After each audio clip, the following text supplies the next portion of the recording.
सुन्नत इब्राहिमी के फरीज़े की अदायगी के लिए मवेशी मंडियां सज चुकी हैं। कराची के इलाके मलीर में बड़ी मंडी सजाई जा चुकी है। मलीर मंडी में नायाब किस्म के जानवर लोगों की तवज्जो बने। सिक्योरिटी के इंतजामात के हवाले से जानते हैं हमारे नुमाइंदे अरसलान चांद नवाब से। जी अरसलान, बताइएगा।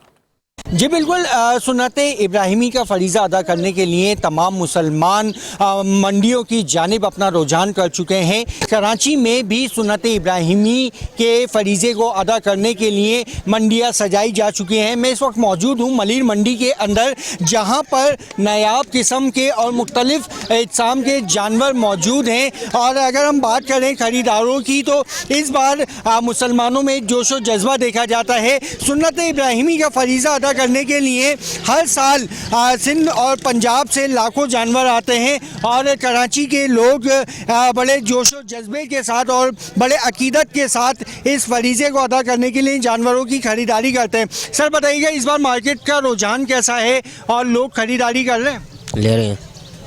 रेट की अगर बात करें तो रेटों में कितना फ़र्क आ रहा है? 1 लाख का फ़र्क है।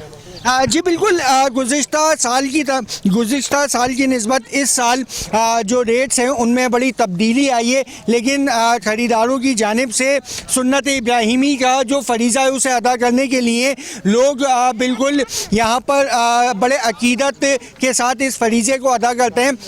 और अगर बात करें हम यहाँ पर सिक्योरिटी के हवाले से, तो यहाँ पर सिक्योरिटी के इंतज़ामात मंडी के अतराफ़ में देखे गए हैं, जो कि खरीदारों को किसी भी किस्म की सूरत हाल से निमटने के लिए सिक्योरिटी एहलकार तैनात हैं। जी।